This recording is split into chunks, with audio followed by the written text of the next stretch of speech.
Hi everybody. Again, another fascinating economic capsule on the Puerto Rico economy under the voice of Heidie Calero. Don't forget, those of you who like our economic capsules, and there are plenty of them in YouTube, to subscribe to YouTube so that you are aware of all the horizon and the diversity of economic topics that we are talking about in these different capsules. Today we're going to talk why Puerto Rico is bankrupt. And as we speak, there are discussions ongoing right now before the Judge Taylor Swain in the federal court under the protection of bankruptcy that Puerto Rico is discussing a public debt adjustment plan that is being hammered out and negotiated with the different creditors of Puerto Rico's public debt. But I want to focus on this background. How did we reach this level of bankruptcy? The first graph that I am depicting for you is the real Gnp growth, where the blue line is the real growth of Puerto Rico's gross national product without inflation.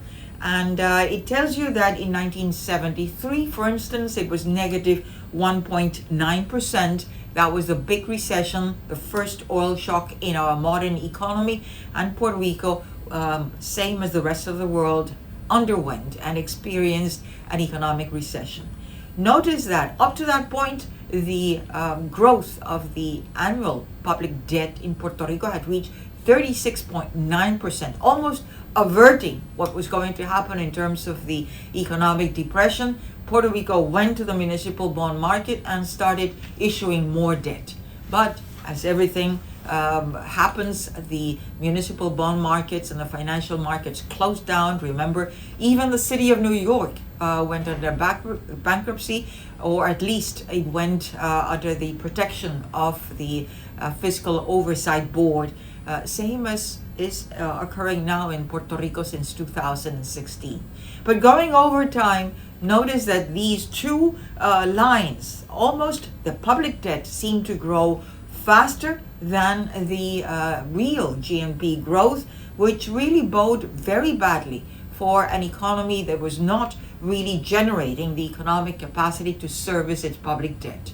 In 2007, we started again what we have been calling now the Great Depression since the end of Section 936 in 2006 and 2006. Then, as of 2007, we started experiencing negative Gnp growth, real growth, and up to what we have even today, it's negative 3.2% and still in negative territory.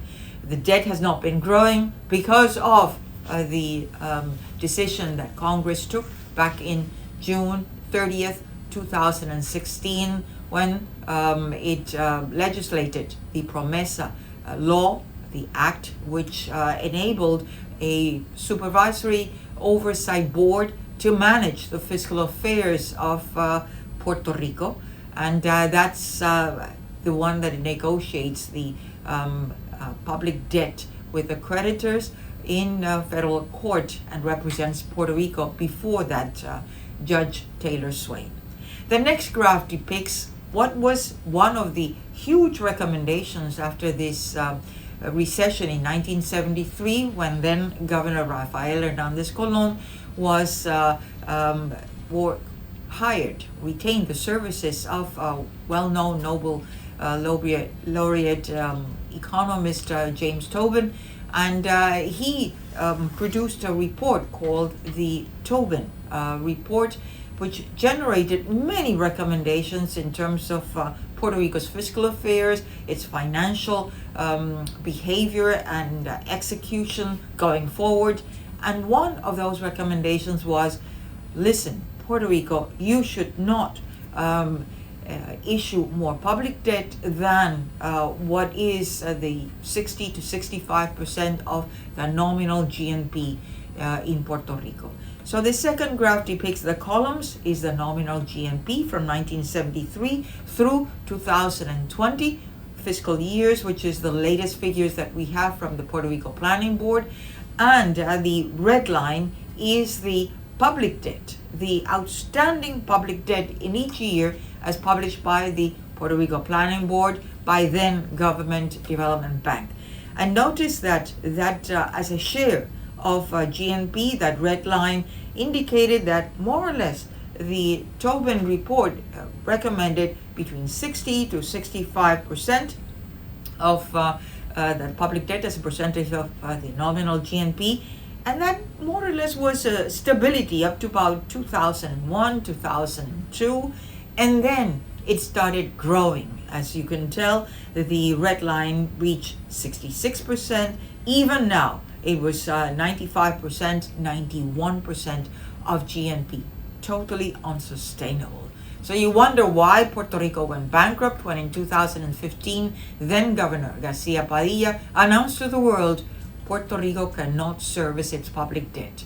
And that really unleashed all these negotiations with Congress, and we had a PROMESA board which gave Puerto Rico, yes, the protection of Title III bankruptcy from its creditors, but it also provided for this 7-member board, fiscal oversight board, with an executive director and a whole entourage of a staff and a budget to estimate what is the fiscal plan for Puerto Rico, not only for the central government, but many of its public corporations whose public debt also went on default. So the third graph depicts what was happening throughout all these periods, all these years, with then governors, and we started in '84 with Governor Romero Barceló. The blue bars depict the political party of the New Progressive Party. They are pro-statehood, and the red columns depict the Commonwealth Party, the Popular Democratic Party, which says, pro-status of the Commonwealth. So notice that, yes, from '84, more or less through almost 2004, there was certain stability. And then in 2004, it creeped up to $10 billion under Governor Hernandez Colon. We depict there the problem of deceleration in Puerto Rico, and we start really using the public debt not to finance infrastructure or what was stated in the different bond prospectus of all these public debt, but to finance fiscal deficits. So paying expenses, 1-year expenses, with 20 and 30-year money that was owed. I mean, that is really a recipe for disaster. And we noticed that continued under Governor Acevedo Vilá. He increased that public debt by almost $11 billion, $12 billion, and then Fortunio to $17.8 billion.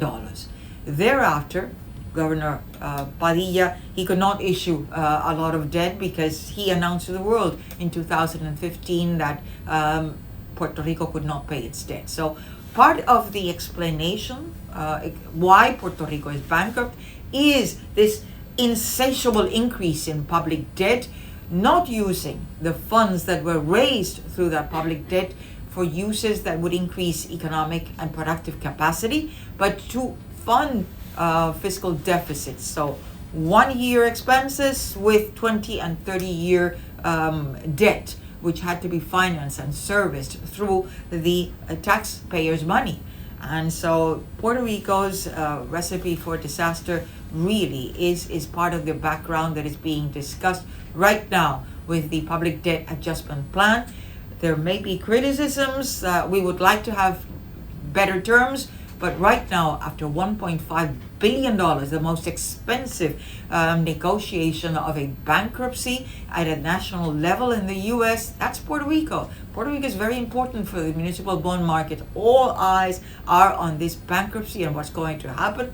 So this debt adjustment plan may be a solution. We don't like it, but at least it reduces part of the principal of that public debt, almost $26 billion that is reduced, and the public service debt is going to be reduced from almost $3 billion on an annual basis to $1.15 billion.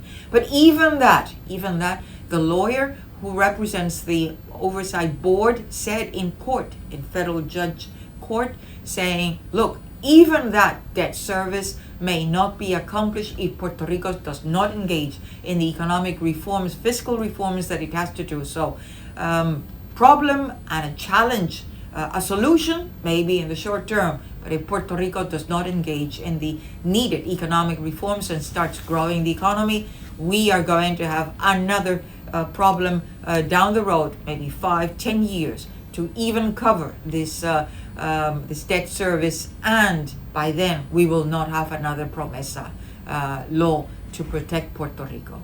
On that note, I leave you. Don't forget, give us a like in our economic capsule and look at some of the other YouTube podcasts that we have been publishing on this same topic in terms of the background of the economic forecast, that this fiscal plan is really the foundations of this fiscal plan for the debt adjustment plan. So there are fascinating topics related to why Puerto Rico is bankrupt, and if the debt adjustment plan is really a solution or a problem. Don't forget to give us a like and to subscribe to YouTube in the Voice of Heidie Calero, and to look at and to watch all the other economic podcasts on the same topic that we will also be laying in this video. Thank you.